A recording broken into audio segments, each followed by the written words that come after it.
Welcome back to Deep Links, the channel where we're not afraid to dive deep into the most controversial and hard-hitting topics of our time. Today, we're cracking open a topic that's sure to ignite some serious discussion: how feminism has reshaped marriage, red pill commentary. So, sit back, get comfortable, and prepare yourself for an honest, no BS take on how feminism has changed the game when it comes to marriage, relationships, and everything in between. Let's start by going back in time a bit. Marriage used to be pretty straightforward. For centuries, it was based on a traditional model. Men went out to work, made the money, and brought home the bacon, while women stayed home to care for the kids, cook the meals, and keep the house running smoothly. Simple, right? It wasn't a perfect system, far from it, but everyone knew their roles, and there was a clear structure to family life. The goal was a stable, lifelong partnership built around mutual responsibilities. Fast forward to today, and everything's changed. The second wave of feminism in the 1960s and 70s kicked off a cultural revolution, fighting for women's rights, equality, and independence. And look, I'm not here to bash feminism or say it hasn't done good things. Women deserve the right to vote, work, and live their lives with autonomy. But let's not pretend that these shifts haven't had some pretty serious side effects, especially when it comes to marriage. Feminism has reshaped the entire landscape of marriage, and not always for the better. Let's be honest, what once was a partnership where both sides contributed in their own way has now become a battleground of conflicting expectations. Think about it, before feminism, the roles were clear. You knew what you were getting into when you got married. Today, it's a whole different story. Everyone's confused, nobody knows their role, and we're left with a generation of people trying to figure out what it even means to be married anymore. Let's dig into one of the biggest changes feminism brought to marriage: the expectation of equality in all things. Sounds great, right? But what does that really mean? Feminism has pushed for women to have careers, make their own money, and be independent. On paper, this sounds fantastic. But here's where things get tricky. While women are told they can have it all, men are still largely expected to fulfill their traditional roles as breadwinners and protectors. We've raised the bar for both genders, but in ways that often conflict. Here's the deal: women are now expected to excel at work, climb the corporate ladder, and shatter the glass ceiling. But that's not all.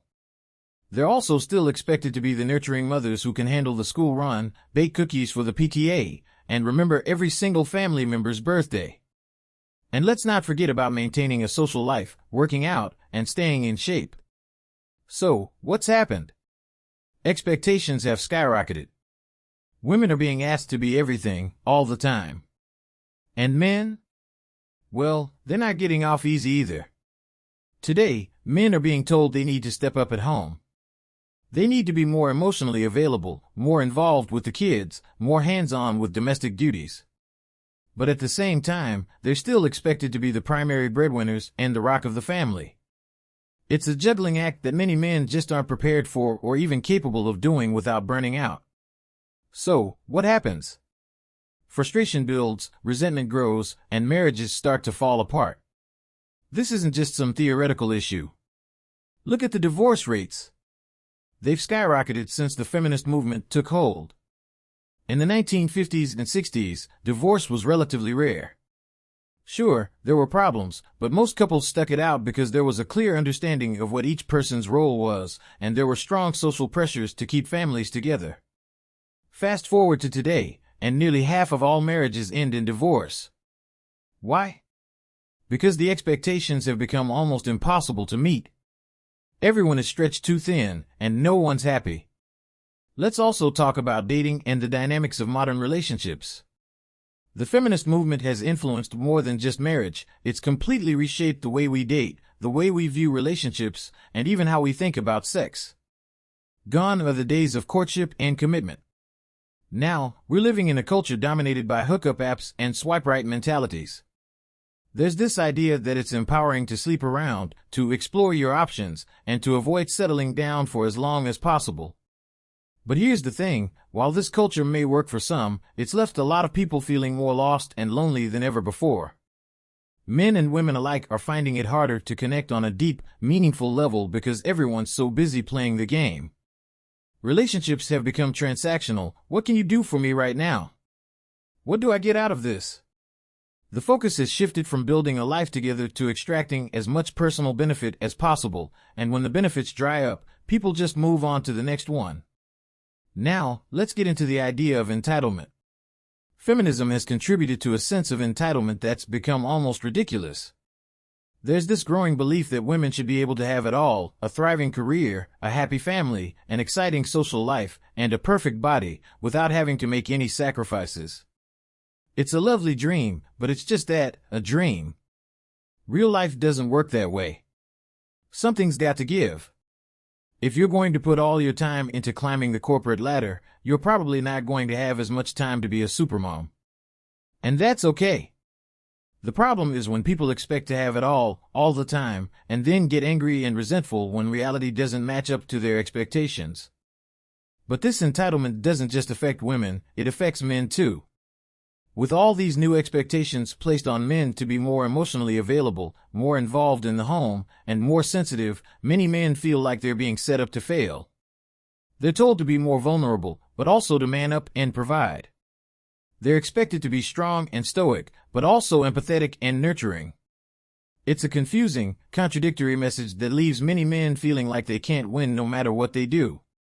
And let's not forget the impact on men when it comes to the legal side of things. Family law has been heavily influenced by feminist ideas, often to the detriment of men. In divorce cases, women are statistically more likely to receive favorable settlements, alimony, child support, the family home, you name it. Men can end up financially drained, sometimes for years, supporting an ex-wife and kids they barely see.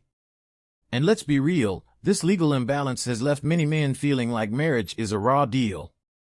Think about it. Why would a man want to get married when he knows that, statistically speaking, there's a good chance he'll end up divorced, losing half his assets, and still on the hook for alimony and child support? It's no wonder so many men are opting out of marriage altogether. They're looking at the risks versus the rewards and deciding it's just not worth it. So where does that leave us? The traditional model of marriage isn't coming back, and frankly, it probably shouldn't. We've come too far in terms of gender equality to just turn back the clock. But that doesn't mean we're stuck in this mess forever. The key to moving forward is finding a balance that works for both partners. It's about redefining marriage in a way that makes sense in today's world, without all the outdated baggage or the unrealistic expectations. For starters, communication is everything. Couples need to have real, honest conversations about what they want, what they expect, and what they're willing to compromise on. It's not about trying to fit into some perfect mold, it's about finding a balance that works for both people involved. If both partners are on the same page and willing to support each other, there's no reason a modern marriage can't work. We also need to challenge this idea that you can have it all without any sacrifices. Look, life is about trade-offs. You can't be everything to everyone at all times. If you're focusing on your career, that's going to come at the expense of something else, and that's okay. The problem arises when people refuse to accept that reality and keep pushing for an ideal that's simply unattainable. If we want healthier marriages, we need to start being realistic about what's possible and what isn't. And men, listen up, don't be afraid to set boundaries and stand up for yourselves. If you feel like the expectations being placed on you are unfair, speak up. Don't just accept it. Marriage is a partnership, not a sentence. Both sides need to feel heard and respected. If you're in a relationship where you're constantly feeling drained and unappreciated, that's a red flag. Don't be afraid to walk away if it's not working for you. Finally, we need to rethink our approach to marriage altogether. Instead of seeing it as a one-size-fits-all institution, we should look at it as a partnership where both people bring different things to the table. Maybe one partner works while the other stays home. Maybe both work but split domestic duties evenly. Maybe it's something else entirely. The point is, there's no right or wrong way to make a marriage work as long as both people are happy and feel fulfilled. In conclusion, feminism has undeniably reshaped marriage in ways that are both positive and challenging. It's fantastic that women have more opportunities and freedom, but these changes come with complexities and difficulties. The red pill perspective isn't about rejecting feminism, but about understanding how it has altered the landscape of relationships and navigating this new reality. It's about finding a path that acknowledges these changes and works towards creating balanced, fulfilling relationships.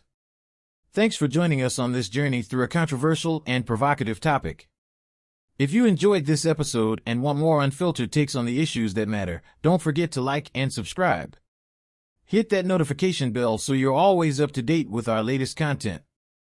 Catch you next time.